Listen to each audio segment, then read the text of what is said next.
flasher left, flasher right, hazard. Yun. So ganun lang kasimple mga boss. Yun. So hello mga boss, magandang araw sa inyo, no? And welcome back ulit sa ating channel at sa panibagong video tutorial naman. Yun, bali finally malapit na tayong matapos dito sa ating Domino Honeywell switch, ano. Nasa last part na tayo kung saan na-install na natin halos or karamihan dun sa switch nitong ating Honeywell. Inumpisa natin ito sa busina, sa starter, kill switch at iba pa. Bali ngayon, ayan, so nasa last part na tayo kung saan hazard, which okay, so start na tayo, hindi na natin patatagalin pa. Okay, ayan mga boss, so tulad nga ng lagi kong sinasabi sa mga videos natin, no, mas mainam na buksan nyo itong ating Domino Honeywell switch kapag kayo ang mag-i-install, kasi malalaman nyo kung saan nanggaling yung mga wires at the same time kung saan ito papunta. And yung mga socket niya sa ilalim or sa baba, ikat nyo na agad yun kasi hindi nyo naman magagamit yun. Gawa ng ito na yung isasalpak nyo at gagawa nyo siya ng bagong linya. Then yung mga stock na switches nyo, siyempre tatanggalin nyo yan, nasa inyo na kung ikakat nyo or i-disconnect nyo lang.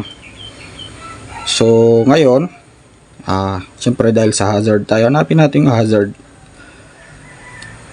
Okay, so bali ito yung wiring ng ating hazard. So may dalawang wire lang din yan mga boss, kung saan ito ay ayan, brown na may red at saka ito red na may black. So dito nga pala connected yung mga white, ano, kung saan kinat natin. And maraming nahihirapan dito kasi nga magkakadugtong sila. So bali kinat na natin yun, kaya nakapaggawa na tayo ng sarili nating wiring.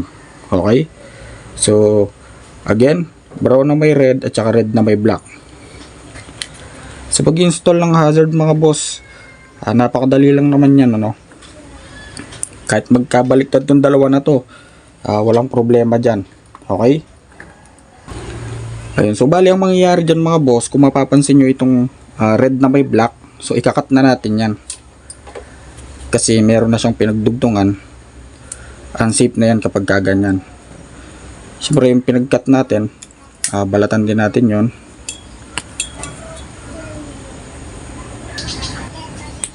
Okay, so ayan, nabalatan na. Mas maayos na yung gagawin natin.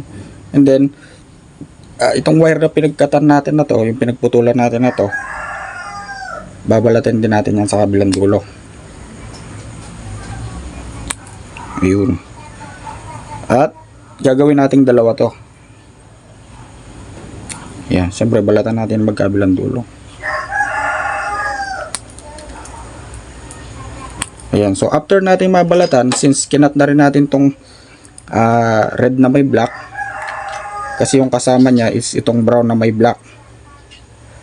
Saan ba yun? Brown na may red, sorry. Okay, tulad nga ng sinabi ko, kahit alin dyan mga boss, ano, kahit alin dyan sa dalawang wire yan ang putulin nyo, kasi switch lang naman yan. So positive yung dadaan dyan. So since may putol na tong red na may black, yan na yung kinat natin para madali. Ayun mga boss, so after natin makat itong red na may black, so ginawa natin siyang pinagpuputol natin siya. So yung pinagputulan nito, pinutol ko ulit at ginawa kong dalawa.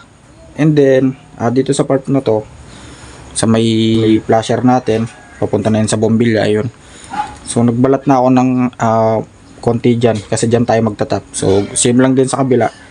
And then ayun, so naka-ready na yung mga wires natin. So bali ang mangyayari, dito muna tayo sa mahaba, dito sa may brown na may red.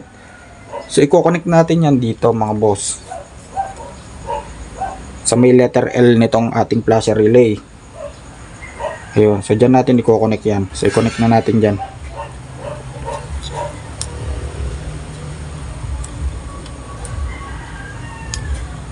Okay, ayun, so nawiringan na natin yung isang wire nitong ating hazard dito sa ating Domino Honeywell switch. So bali ito na lang isa, itong red na may black. Ang mangyayari mga boss, itong kinat natin, yan yung i-connect natin dito sa may mga balat, which is dito sa sky blue,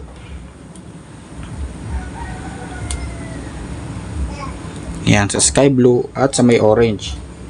So dalawa yan, tig isa. yan yung pinagputulan ng wire natin sa may mismong hazard itong Honeywell. And then kung mapapansin nyo, dalawa yan. Since 2 wires lang itong hazard natin, unlike dun sa mga typical na hazard na 3 wires, so gagamit tayo ng diode. Okay? Kasi mga boss, kapag hindi tayo gumamit ng diode, nirekta natin, kinonect natin yung tatlo. So for example, i-connect natin tong tatlo. Ayan, nahawakan ko na lang. So yan, imagine nakakonect na yung tatlo. On natin yung susi. Kapag ka nag-flasher left and right tayo, mag-hazard. Yun, no? Ayan. Siyempre mag-hazard din yan kapag ka pinindot natin yung hazard.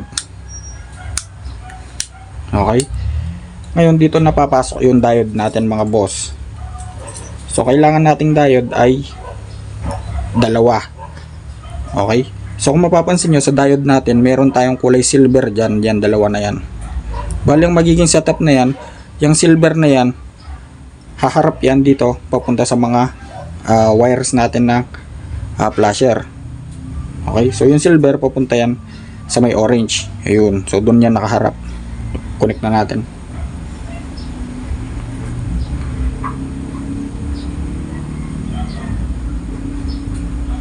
So bali magiging ganyan ang setup nyan. Kumbaga yung flow papunta sa may orange wire. Again, yung silver na lining nitong ating diode papunta sa may orange. So same lang din sa kabila, yung silver na lining nitong ating diode papunta naman dito sa may sky blue.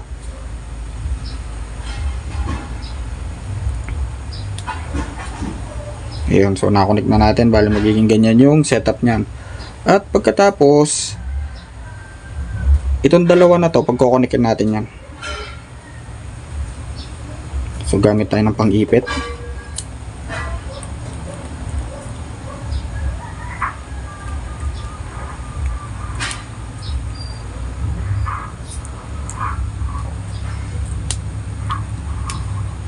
Yan. So after natin mapag-connect, isa pa para matibay.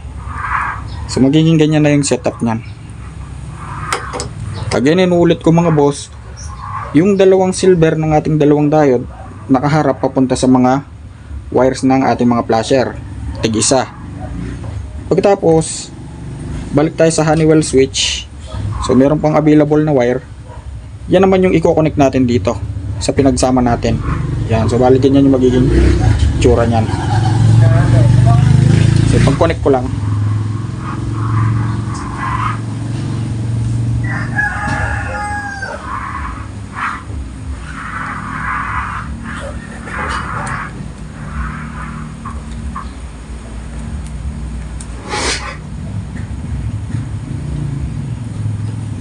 after natin mapag-connect mga boss, so okay na, na-wiringan na natin yung hazard nitong ating Domino Honeywell switch.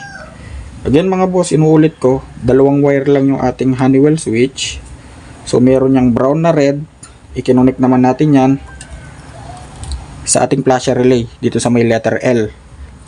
Pagkatapos itong black na may itong red na may lining na black, so mahaba yan, kinat natin, ginawa nating pa letter Y. So before natin magawang letter Y, dinugtungan muna natin ng diode. Okay, so try na natin. Off, on natin yung susi, flasher left and right.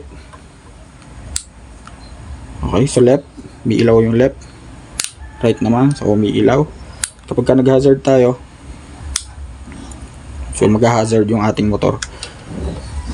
So adjust natin yung bagal or yung speed.